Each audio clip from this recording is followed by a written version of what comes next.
Trump کا شہریت کا پیدائشی حق ختم کرنے کا اعلان۔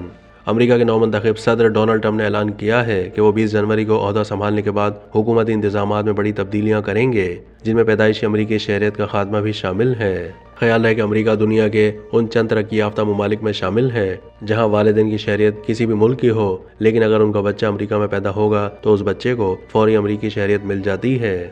اسی سبب دنیا بھر سے بہت سے متمول افراد صرف بچوں کی پیدائش کے مقصد سے بھی امریکہ کا رخ کرتے ہیں تاکہ ان کی اولاد بغیر کسی پریشانی کے دنیا کے سب سے طاقتور ملک کی شہری بن جائے۔ تاہم امیگریشن قوانین کو سخت کرنے کے حامی ڈونلڈ ٹرمپ نے کہا ہے کہ انہیں امریکہ میں موجود تمام غیر قانونی تارکین وطن کو ملک بدر کرنے اور پیدائشی شہریت کا حق ختم کرنے سمیت انتخابی مہم کے کیے گئے تمام وعدوں کو پورا کرنا ہوگا۔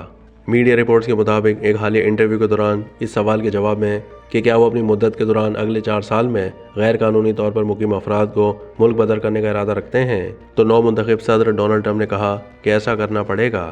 امریکہ کے نو منتخب صدر نے کہا کہ وہ فوری طور پر لاکھوں غیر قانونی تارکین وطن کو ملک بدر کرنے کا ارادہ رکھتے ہیں۔ ٹرمپ نے اس بات پر زور دیا کہ ہم امریکی آئین میں درج پیدائشی شہریت کے حق کو ختم کر دیں گے۔ اگر ہم صدارتی حکم نامے کے ذریعے ایسا کر سکتے ہیں تو کریں گے۔ خیال ہے کہ ڈونلڈ ٹرمپ انتخابی مہم کے دوران بھی متعدد بار پیدائشی شہریت کا حق دینے پر تنقید کر چکے ہیں۔ ان کا ماننا ہے کہ امریکی سرزمین پر پیدا ہونے والے کسی بھی بچے کو خود بخود امریکی شہریت کا اہل قرار دینے سے متعلق ضوابط تبدیل ہونے چاہیے۔ انہوں نے انتخابی ریلی کے دوران کارکنان کو مخاطب کرتے ہوئے کہا تھا کہ امریکہ واحد ملک ہے جہاں کوئی شخص آتا ہے اور اس کا یہاں ایک بچہ پیدا ہوتا ہے اور وہ بچہ امریکی شہری بن جاتا ہے۔